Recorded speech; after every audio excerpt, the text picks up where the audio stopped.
just for you. Awesome. Thank you. I love those things, man. They're amazing. Have you had one? What is it? This is Nothing Bunt Cake. They're not a sponsor or anything. They're just damned amazing. I don't think I've had one. Well, now. Welcome to the show. Welcome to the Tragedy Academy, a show created to bridge societal divides in a judgment-free zone using candor and humor. I am joined today by the Florida Bushman, Chris Hunt. How you doing today, sir? I'm pretty good. And you? Living the dream, my man. I'm so excited to have you in. I feel like I've known you for years without ever meeting you. So thank you for bringing a smile to my face. Unfortunately, a lot of times my pants are around my ankles, but that's I think that's the American way to scroll Instagram now. You caught me. You caught me, right? No, I embrace it. Like, I have friends that I'll make jokes when I don't talk to them for a while, and I'll say, I'll send a picture of my feet and be like, "Hey, I got a few minutes. You need to text me." So. That being said, I think you've brought more smiles to faces than most any people on the planet, just because of the fact that it's a reverberation. So why don't you tell me a little bit about yourself, where you're from, and we'll kind of go from there. Awesome. So I'm Chris Hunt. I live in Lakeland, Florida, born and raised there. I moved out for a couple of years to Tallahassee. Lived in Tallahassee, Florida for a couple of years, and then moved back for a woman, moved back for my wife. Well, there you go. That's current If time. there's going to be a reason, that's a good one. Yeah. So when I was born and raised in Lakeland, when I was born with a hole in my heart. So they knew it before I was born.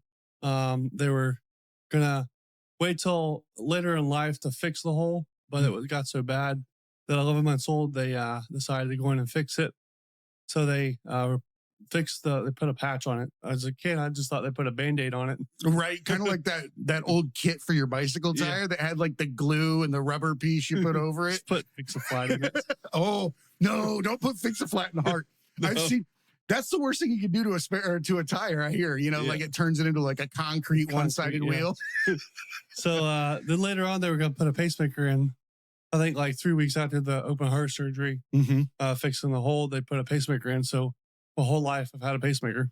I guess looking at me, you can't tell, but no, you would never know based on your age, the way you look. It's not something that you would assume, which I guess can be a little bit difficult navigating life with people not necessarily being able to take in the full, brunt of your particular scenario. Yeah, I don't really share it that much because I just don't want it to define me. I just want to be normal and I try not to let it set me back. I can't go in the military if I wanted to, or I wanted to chase the dream of being a police officer at one point in my life. I started the academy, but the department said you're kind of a liability with all your medical stuff. So in that part, it kind of held me back a little bit, but I don't let it stop anything I do, any medical issue I've had in my life. So right. You don't let it define you. But I would like to point out that you're creating a new normal. You're setting a new benchmark for what people are allowed to be comfortable and express themselves within their own needs or scenarios or disabilities or limitations. They can see that those are, while they don't define them, they can be the norm amongst everybody. And it just doesn't become an issue anymore. Yeah. I mean, it doesn't matter what you have. Just set your mind to it and go for it. And don't stop till you get there. Right. Have that passion. If there's gonna be ups and downs, people are gonna get in your way. You're gonna have negativity, but just keep going, because when you reach that goal, it's awesome. So everybody knows you as the Florida Bushman. Yeah. You're the guy that makes us all laugh, jumping out at people and getting them to honestly break out of the fog that we walk around in. Right? Because we're not mindful in any way, shape, or form. Otherwise, you'd notice the giant plastic bush that's sitting 3 feet from us, right? You're actually a prime example to the fact that humans do not practice mindfulness in any way, shape, or form. It's scary.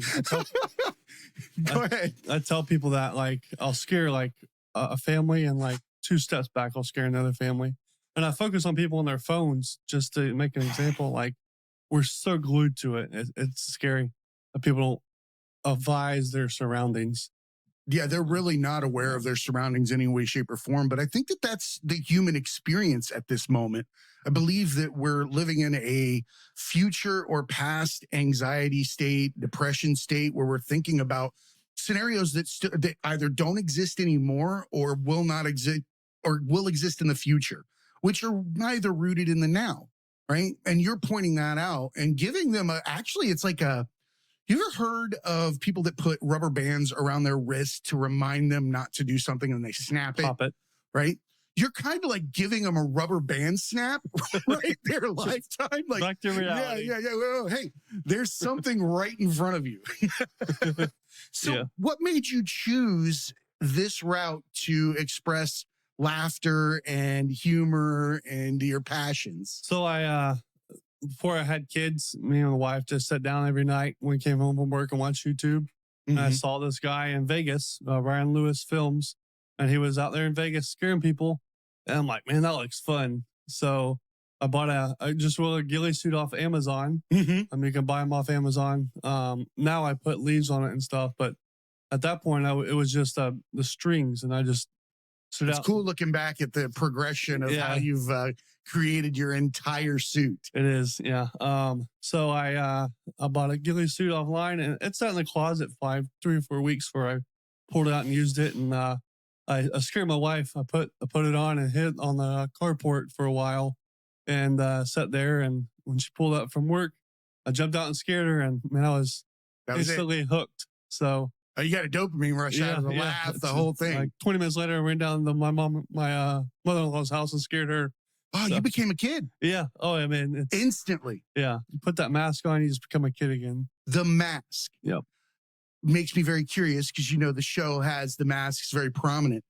Does putting that mask on give you somewhat of a safety in your personality or how you are perceived by people on the outside? You get to kind of express yourself more than you normally would if you weren't wearing it?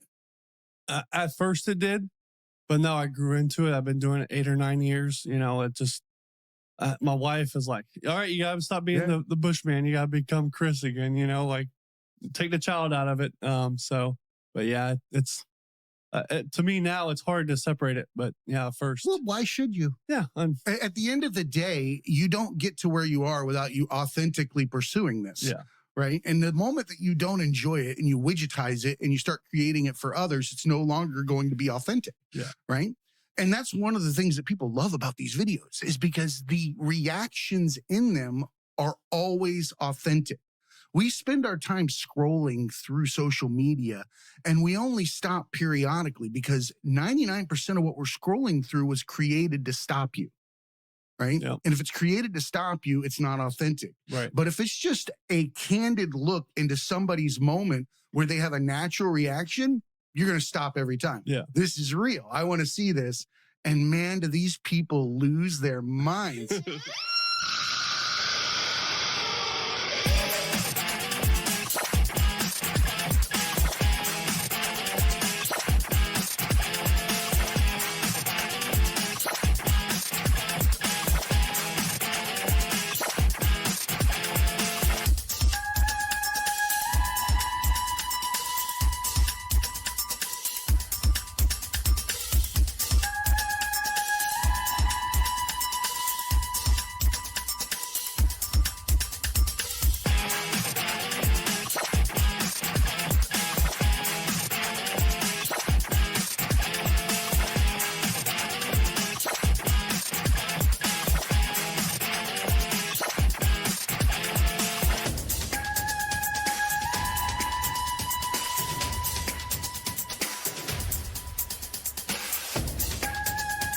Tell me about, say, where you started and where you're at now. What types of approaches do you use and how have you changed them? Yeah. So I just learning and watching videos. I keep every video I have from the first scare to the one this past weekend. I keep them all. So I go back and I look and I have patterns like also recently I said smile because that's what I want to do is make people smile. So I scare them and say smile and they'll jump and scream, but at the end of it they're smiling. And I get a lot of comments in the feed now I love that you're saying smile. I've had people email me and say, So smart. tell them to jump. And when you give somebody a verbal command, they do it. So I'll tell people to scream, and they'll scream their heads off, or they'll jump or whatever. So sometimes I join their conversations. Like they'll be walking down their street or the sidewalk, and they'll be talking about their neighbor Tom, and I'm like, yeah, he really needs to mow his yard. Yeah, he needs to trim his bushes. Yeah. So so sometimes I just interact with their. That's an extremely intelligent and mindful way to control a situation that can have the tendency to turn into a scenario where someone that's put in that fight, mindset versus flight or whatever it is, a lot of people get warm. Their face gets hot, and for them, a sign of weakness can be shame, embarrassment, or something along that lines. By inserting that simple word smile, you're giving them an out because they don't want to go the other direction. You're teaching them that there's an alternative to how they respond in those moments. Yeah. I think that's beautiful, man. Yeah. And I just, in the last few months, I just started doing that. And just the excitement I get out of seeing them do that. Now you've got to insert just bizarre words. Yeah. Just be like, Rolades. I use Bazinga a lot. Yeah. Just make them question what's going on about everything.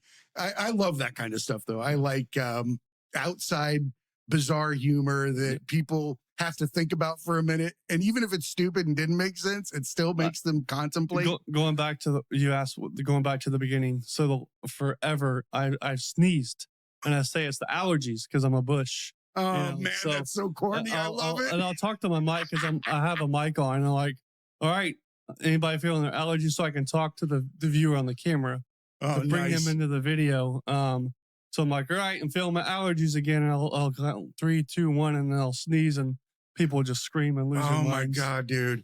What's the, everybody asks the question, I'm sure, when you come on here, tell me about the best scare. What was the best, reaction that you received in one of these scenarios that just will never leave your mind? Yeah. It's the first one that pops up. I think the first one was last year. Now I've been doing this 8 years, and I've never had somebody fall.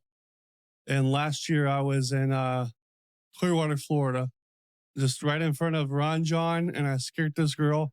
I think she was part of a bachelor party, and she went down, and it scared the holy out of me. And yeah, because you're like, oh shit, like got to stretch that liability insurance real quick. For sure. Thanks to Miami, they made me get some. But I bet they did. Yeah, I went down to Miami the first year that they opened back up after the pandemic.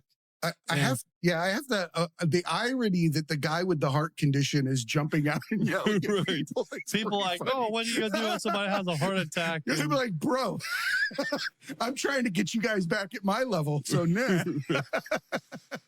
I would have a field day with that. Yeah, but when she went down, I looked at my camera guy and because she fell down and she was just laughing because she was embarrassed, but she fell. But my heart jumped up in my chest. You should have jumped up and said, don't sue. Oh, instead of smile. Don't sue. But since her, in the last year, I've had like 5 or 6 people fall. It's because you're looking for it now. Yeah, I do. Yeah. It's weird. I still get nervous because, I don't want the liability. I don't want anybody to get hurt. But most of the time they're laughing. There's a certain amount of credibility to the law of attraction. Yeah. It's kind of like when you go shopping for cars. You take a look at it once, it's everywhere. It's everywhere because you're looking for it, and now you're influencing it just by thinking about it. So bizarre, but it's there now. Yeah. Well, my friends, so I had one of my friends work for me, and he jumped in the suit a couple times, and you'll see me in the background. He made somebody fall, and I'm in the back going, yes, because I know that video will do good. Like she was laughing and yeah. So you can tell. Yeah, I can tell now. Absolutely. I'm sure that I would think personally, if I were standing there as you, if I laughed, then I would know it was good. Yeah. Simple as that. That would be my benchmark for all of them because the observer gets the best seat for it. And if I'm laughing, I know that the person scrolling is probably going to laugh. Yeah, sure. And if they're laughing. Yeah. And I went to Texas and pranked with a Texas Bushman. And when I started, I didn't have anybody to learn from. there was just me and Ryan, and Ryan was off for like 2 years. Right. So I was like I guess now I'm the original OG Bushman because I started it all. Right. So these other guys, they email me, they call me and like, hey, what's the steps to do it? I didn't have that. So when I went to Texas, It's got to feel good. You're Yeah. like spreading smiles Yeah. across America. and anybody that calls me or emails me, I love to help them because there's millions of billions of people out there in the world. Beautiful. And I do this to make people smile. You know, I want to bring smile and laughter to the world. And I'm not going to scare people in Texas, but this guy can. Oh, yeah. Wait a minute. Scaring people in Texas. Well, scaring people in Florida now is kind of scary. I was about to say before we didn't have a problem. I get threatened every time. I'm going to shoot you. I'm going to beat you up. Are you serious? Oh, every time, man. Every day. That's the one that you may be able to diffuse it through the future periodically with the word smile. Yeah. That's the one. And that's the one that needs that because that response is so nonsensical.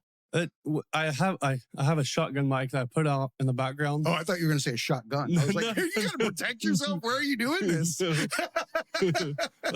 shotgun mic, just so I can pick up their conversations As they when go they're away? walking. Yeah, because people threaten as they're badasses out there. They get scared and walk away. That's you know, smart. So You can protect yourself from Yeah. liability. And then just scream, I have a pacemaker. Somebody used that now. I have a pacemaker.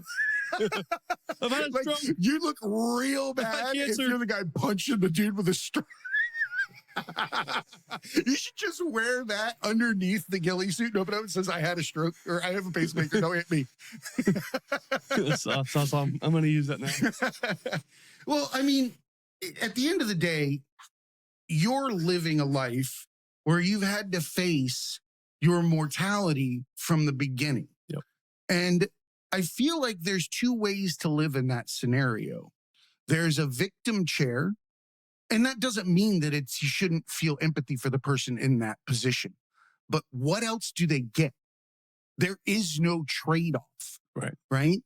You can either sit there and talk about what could have been, Yep. what should have been, what would have been, and all those things and expect semi accolades. Like you're going to get it like you could have done that. Yeah, I'm with you. Right. Or you can be the person that says, this is my normal and I'm going to live as hard as I can and enjoy it for the time that I have in any way, shape, or form. And I see that in you. And I see you trying to evoke that from other people. Yeah, for sure. Like I said, death is around the corner for any of us. It really I mean, is. I could walk out the door and get hit by a car pulling out your driveway. So much so. It's scary. And I try not to live like that, but after having kids and what I've gone through, it's on my Mhm. mind a lot. Because I don't want to leave them without a father. You know. Right. My wife just started. She tells her coworkers and people about my situation.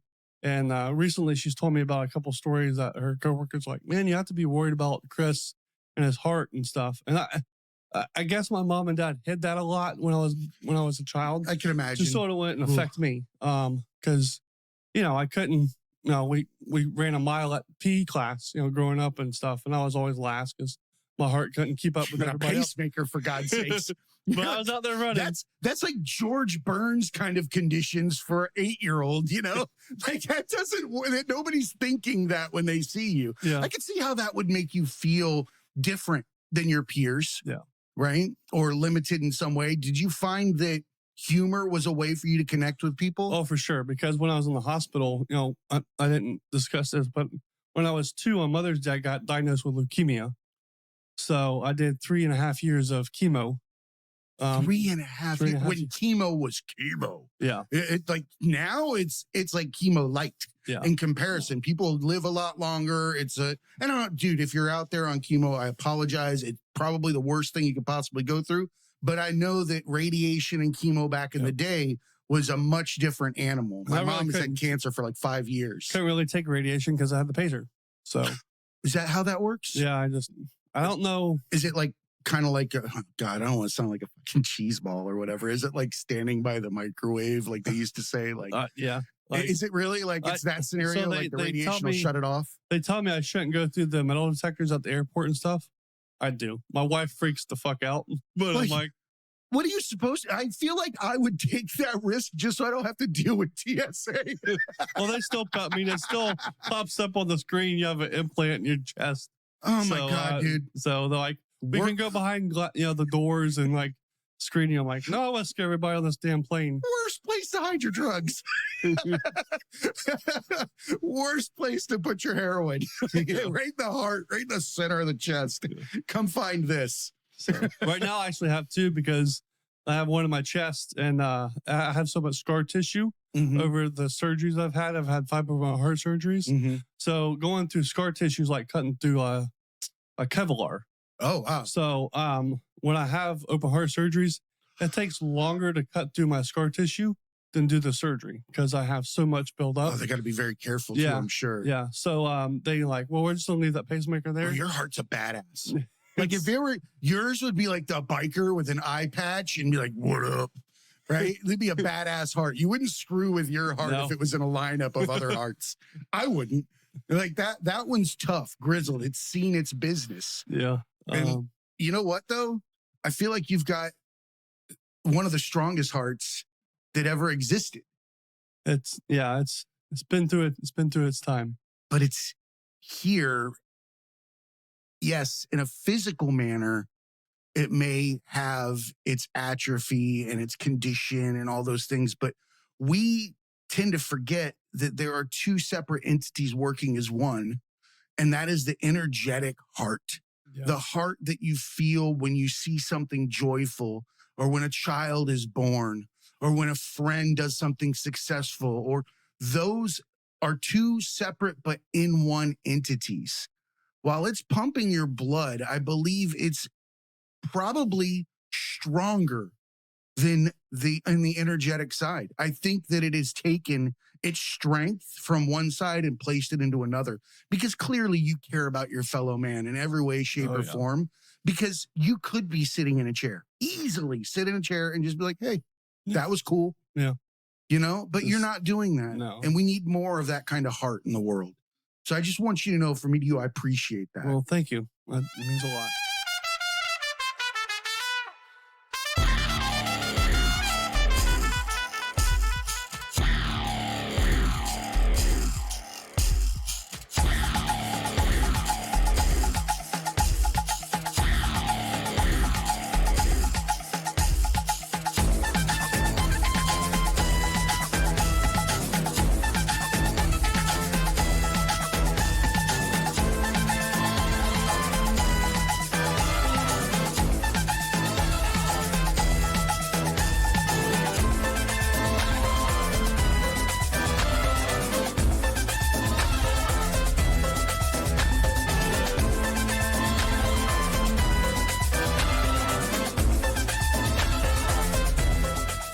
So I know I'm beating up on conditions. I laugh at things. I've had 5 hip surgeries. I'm not comparing myself, or 2 hip surgeries, 5 ankle surgeries, and a couple kidney surgeries. So I get it. Like, recovery sucks. Sitting in places suck. And my first love affair was with Winnie Cooper, because I was stuck in a hospital watching like this whole entire set of the Wonder Years for years. You form a bond in those scenarios. What was your poison? Probably Sons of Anarchy. Sons of Anarchy. Yeah, I named my son after Jackson. Nice. Yeah. I watched that show a bit. I missed when it was in its prime. Yeah. But I loved the characters. I loved how they were loyal, how they were grizzled but loving, and of course, Peg was in it. She's such an amazing actress. She is. Just amazing. And I didn't know that her husband was the producer. Really? Yeah. Her husband is the producer of that show. That doesn't surprise me. Yeah. I think that in order to bring something to fruition, the person with the vision has to be as involved as possible for it to maintain its integrity. Yeah. In my opinion. For sure. So that's why you see it a lot of actor producers, actor directors, that kind of thing. But you've got to be in the business for a long time or understand your product. That's for sure. Sure. Yeah. Right. They did a good job. Awesome job, I think. So your time as the Bushman probably comes with a lot of lessons. Yes. and a lot of growth. Um, and people might think that it is what you see from the reactions of the people that you impact. But I would assume that there's a greater amount of growth probably within yourself that people would not be privy to. What do you feel you have benefited from or grown from with this entire endeavor? So, every social media person that entertains get these emails that, we save people's lives. Mm. And that's not what I went into it for. I went into it to make people smile and laugh because the world we live in is hateful. And I experienced that. But when you get these emails, and I just started sharing pictures throughout the years. I share pictures of my surgeries and stuff. But Mhm. when I get the emails like, "Hey, you saved my life," like I'm going through cancer right now. I sit in the chair, taking my chemo, and I sit here and watch your videos, and it puts a smile on my face. And like, I live each day to watch one of your videos, when I wake up or whatever. So that to me is like, wow, this is bigger than I ever thought it would be. And I'm out there pranking and I interact with the kids and they just come up and hug me. And I'm like, that's taught. Like, I'll sit there and for the last 4 pranks I've done, I've had one kid I just interacted with. And after conversation over, they just give me a hug. And I'm like, man, Feels amazing, this is doesn't it? amazing. And that's why I do it.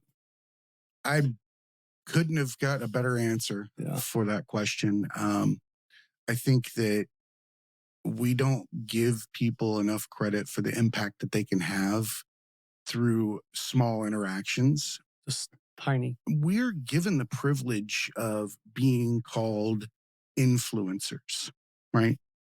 And I think there's an onus on us to act with a certain level of understanding for the human experience, and that what we're contributing people are going to consume and it's going to impact them in some way, shape, or form. And that when we're given the ability to speak on a microphone or into a camera and people are consuming it, we must make the decision to create something that is going to impact people in a negative or positive manner.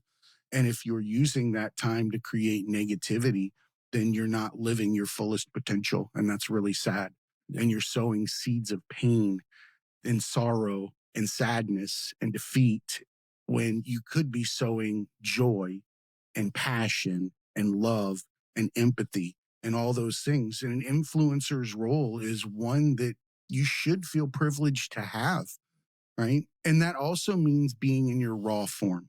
And I love that you're showing everybody who you are because you're giving them license to be themselves.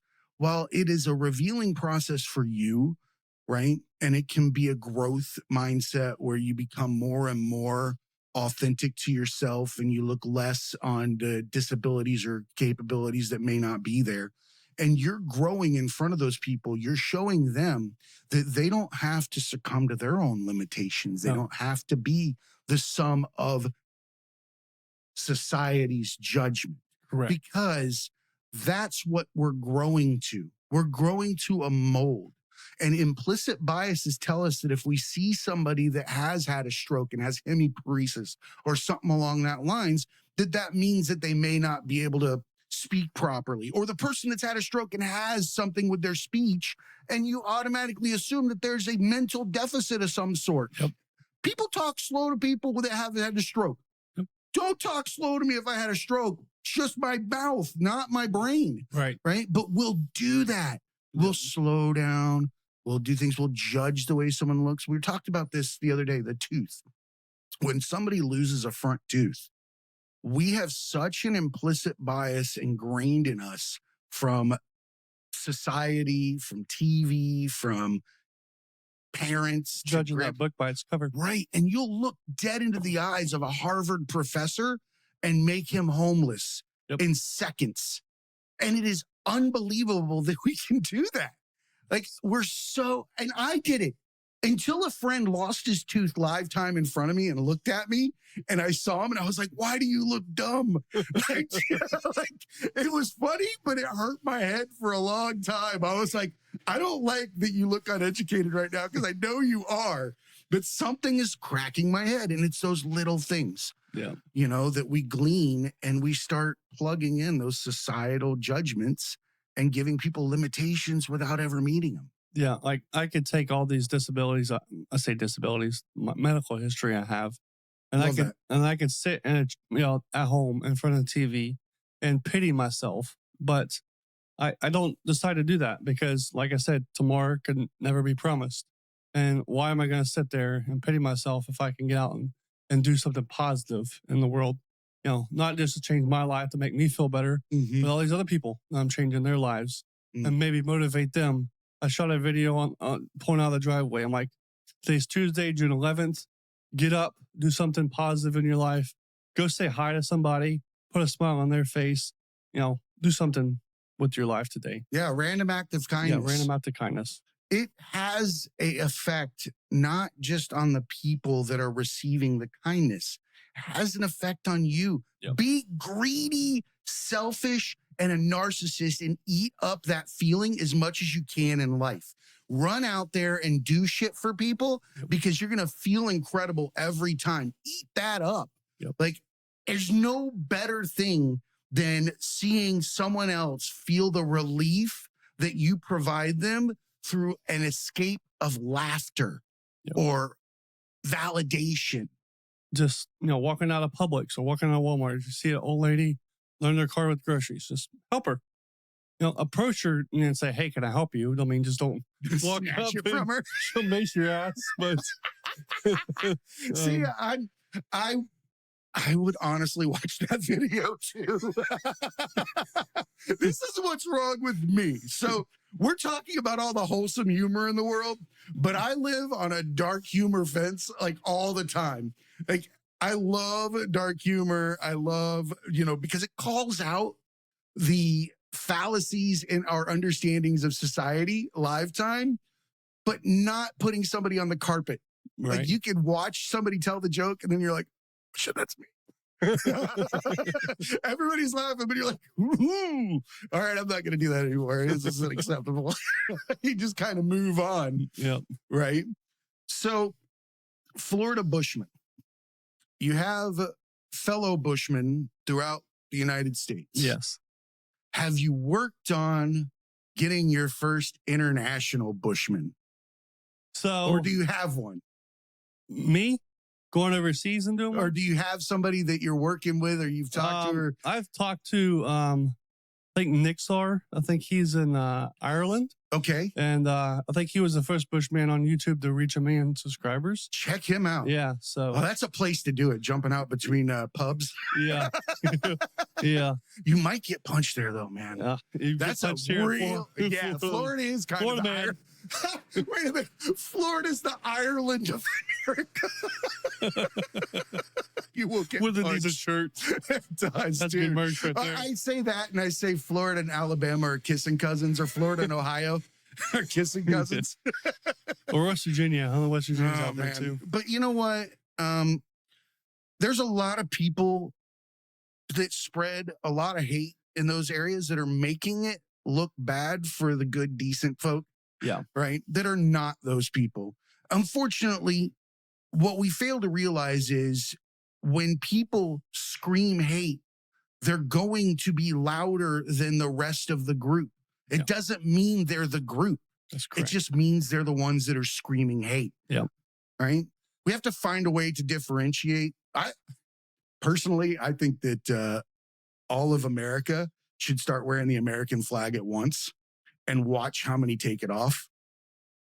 Right. Yeah. It's how many take it off. It's Because I don't like my flag being a symbol of pain or hate.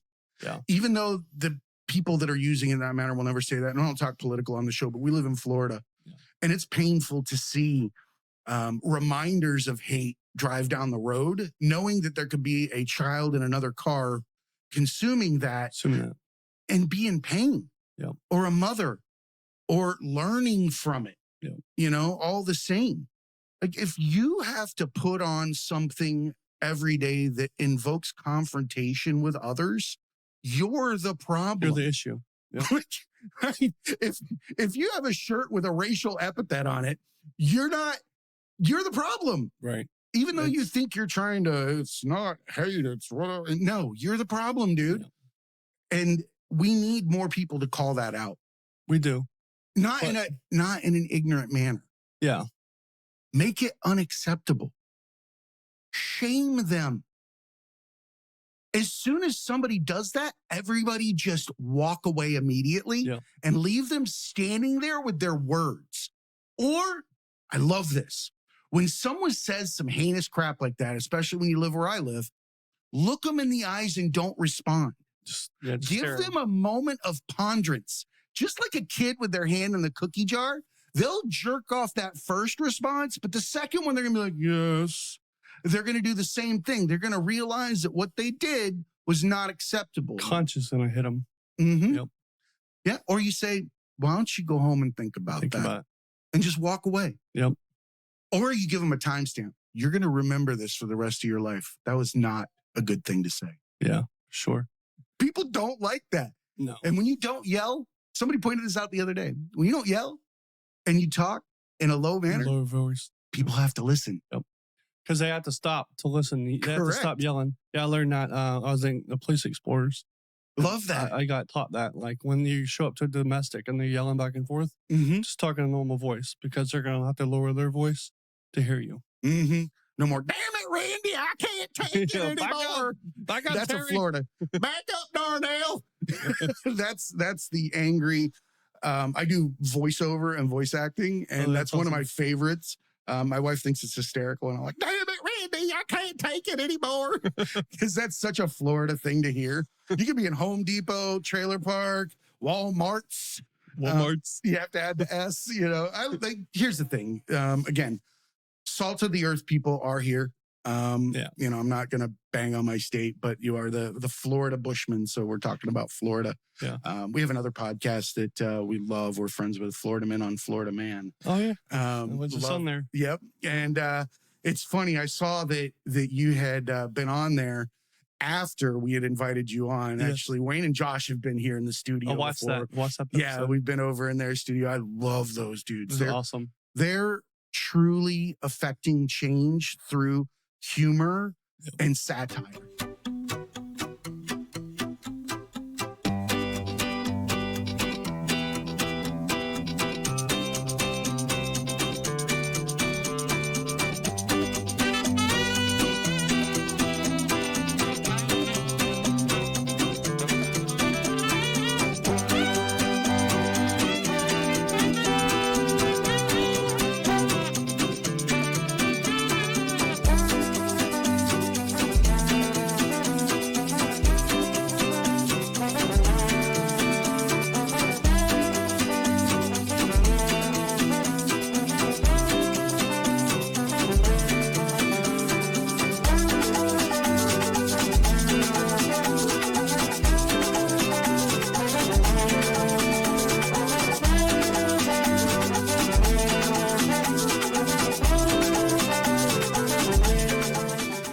What have you learned now that you've been going on the podcasting circuit?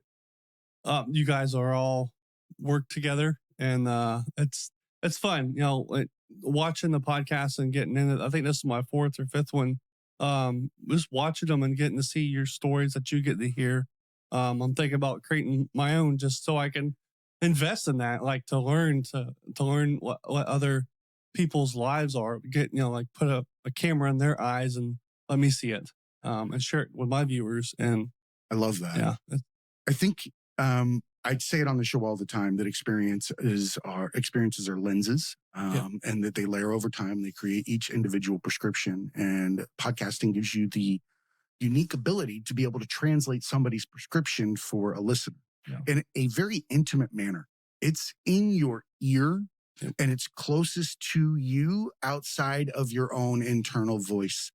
That's again why the onus is on podcasters and influencers to put out things that create change and affect good, positive outcomes, because you're privileged to sit that close to somebody. They don't even listen to their mom that much, right? Correct. So you've got that position. They're thinking about you when they're buying something at Target. Yeah. Right? Would Jay have bought that? Correct. Or would he laugh about this? Yeah. Right? You become a family member. right? So Sure. Yeah. I think that you're doing a great service by living your life with purpose Yeah. on both sides, right? You're doing it in business, but you're doing it and trying to find additional pursuits that Yes. can affect change. I support it. I think that you would be amazing at it. We're here to help you in any way, shape, or Awesome. form. I'm going to even go out on a limb and say Wayne and Josh will help you, right? Because I know they would. Yeah, they would. But we would Sure. all definitely give you a hand in that endeavor Awesome. because I think that you have a great opportunity to do post interviews, Yeah. right? I would love, I kind of just thought of a collaboration. I love rocking the boat. Yeah. And I love giving people a chance to have moments Sure. where they can understand themselves. I would love to grab one of those hulking bastards that freak out afterwards, that look like they're upset, and me go, hey, got a minute? Sit down and just talk about why. Why? Why was that the response? That'd be interesting. I think it would be. And not all of them are going to be down to fucking explain why they reached out at or hit my ass or punched a guy who had a stroke. Like, no, not everybody's going to want to do that, but then there's going to be the one. Yeah. And that one could probably shed some light in two different ways. One, we can let them see why they, really don't have to live in that fear, because that's fear. Yeah. Right. Sure. But it also gives them a chance to explain where it came from. Yeah. Why it exists. It's probably the first time that they would ever have had to articulate it. Yeah. Might even make them feel like they've released a demon, right? Or they can look at how nonsensical it might be. It could open a lot of doors in their mind and come back in 10 minutes. Come back into. I do like the guy that has such a short-term memory problem that he went through that whole scenario with us and then comes back and gets scared again. All the time. All the time. All the time. You're outside of a head injury unit. Just scaring people repeatedly. Oh, God. 51st scares or whatever. 51st scares. Instead of 54th stage. Coming to a spirit Halloween for you. That's what they should do that. Oh my God, that's funny. 51st scares. How long have we been talking, man? I haven't even looked. Okay, we got plenty of time. Yeah. Plenty of time. So the Florida Bushman came into existence 8 or 9 years ago.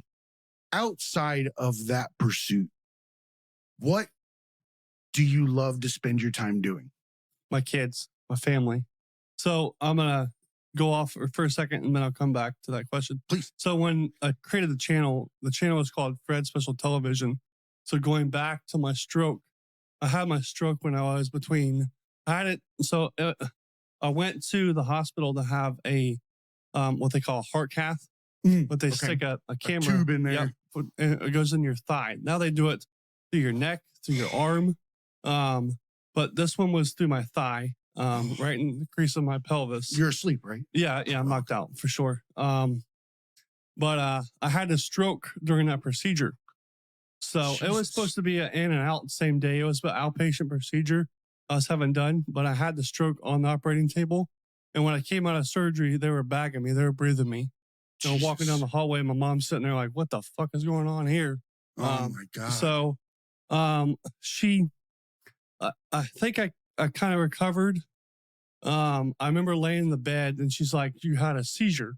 Like my right arm went above my head and I started seizing up.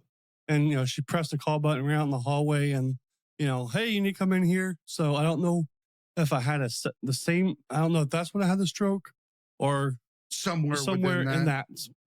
And I remember I woke up and I watched wrestling back in the day.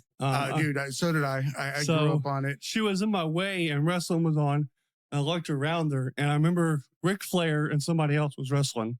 But then they started doing the stroke procedures, like to see if I had a stroke. So they asked me to lift my left arm. So then the character in me, they asked me to lift my right arm and I couldn't. So I just grabbed it and lifted it with my left arm. Like you were doing a sleeper tap, you know, and they used to do back in the day, they'd pick it up and drop it. Yeah. And the third one be like, ugh. Yeah. So then they, took me to get a CAT scan and all that stuff and found out I had a stroke. So when I created the channel, again, going back, I had the procedure during spring break. So I could. Worst spring break ever. Right. So, well, I mean, it was supposed to be an end day out the same day. So I would be recovered and be able to go back to school after spring break. Well, I never went back to school that year because I had a stroke. Yeah, that's a damper. Yeah, a little damper. That'll take care of that. So, that'll ruin your prom plans. When I went back to school, I got bullied. My hand took most of the effect. So my muscles tightened up in my arm. Mm-hmm. So I named my arm Fred. So that's where Fred Special Television came out of it. I knew television wanted to be in there somewhere. So I created the character Fred for my arm. I fucking love that. And that's where the channel came from. But after making a brand, I needed to come up with something more SEO searchable. So then I get it. I'm the Bushman. Mm-hmm. And I'm in Florida, so might as well be called the Florida Bushman. So that's when I changed the name, but the original name was Fred Special Television. Dude, I love Fred Special Television. Yeah. And if you don't have a sock with googly eyes that can do something with you while you're on camera, talking to Fred when it's having its problem, because I know that you're dealing with it. Yeah. Right? And people are looking at it. And I feel like you're the type of guy that could pull something like that off. Fred, and tell him to stop. I had a leader. I worked at Disney for 10 years. And I try not to let it bother me. Like exactly. It's there. Like most of the time, if you see me in videos, I'll have my hand up here because that's where it's relaxed at. So he always stared at it. And one time I go, "What are you staring at?" in a meeting. I would have done the same thing.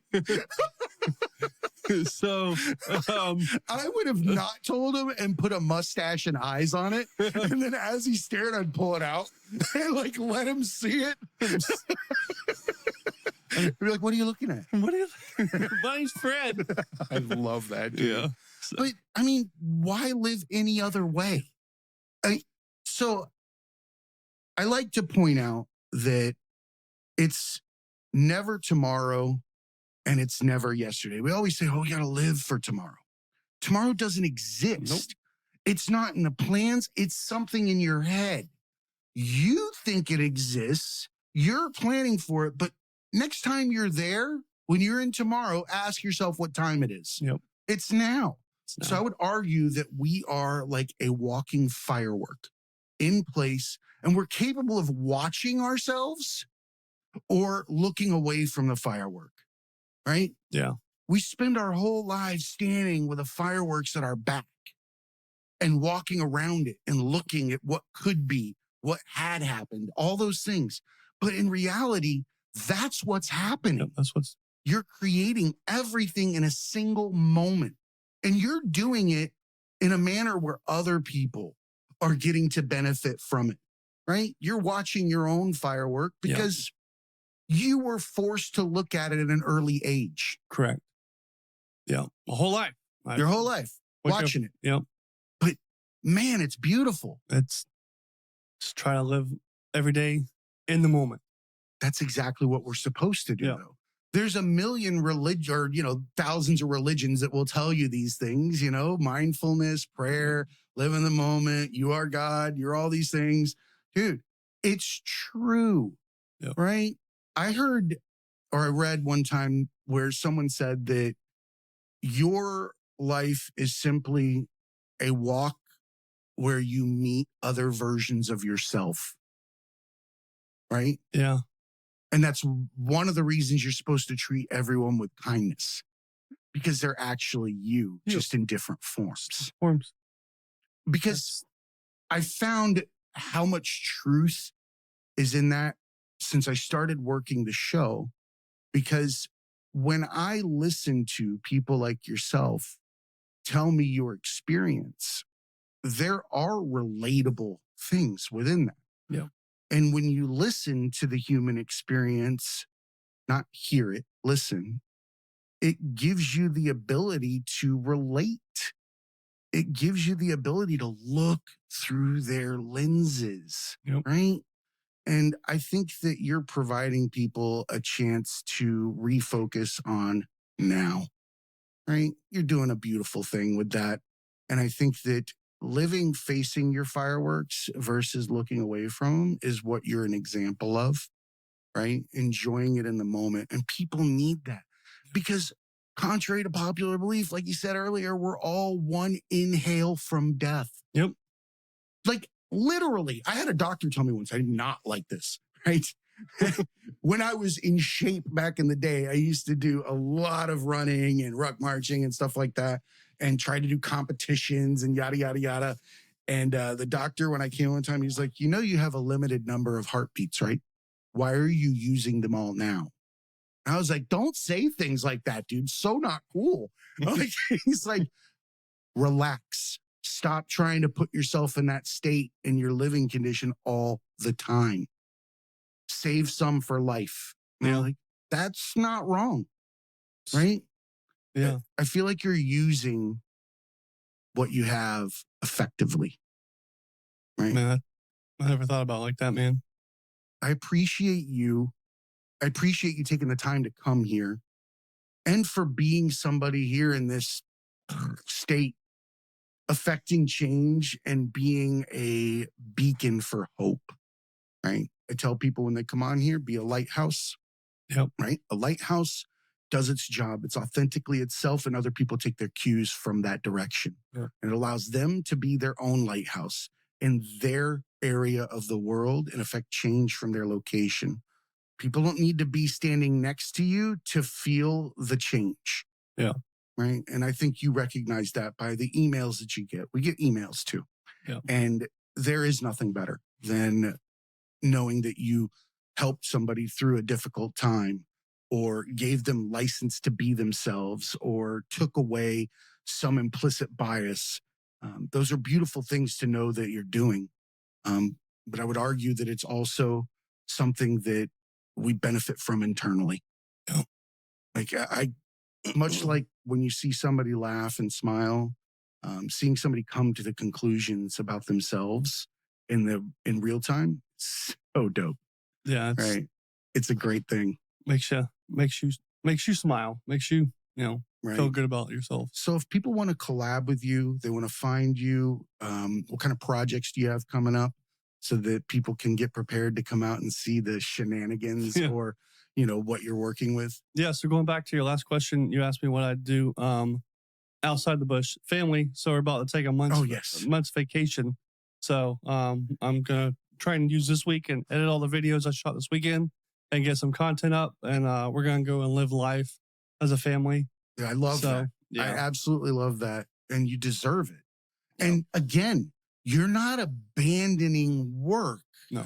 You're giving license to family freedom. Yep. Right? You're showing priority. You don't have to sit there and create widgets for people to affect them. Knowing that you took the time to step away from that to help your family will remind them that they should probably step away Yep. and spend time with their family. Because again, your last breath could be the next one. So always, adventures coming up. Vacation. When I get back from vacation, I'm going to Clearwater for like a week. Nice. It's beautiful there. To get the videos out.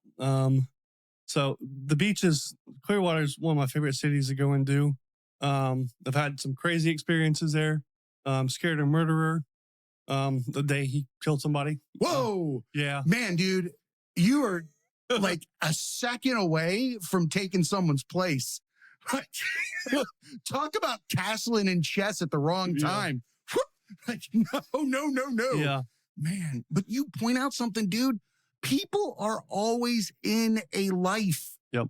You have to respect that you have no idea what's going on behind their eyes. Yeah. You're scared of murderer. Yeah. Ooh.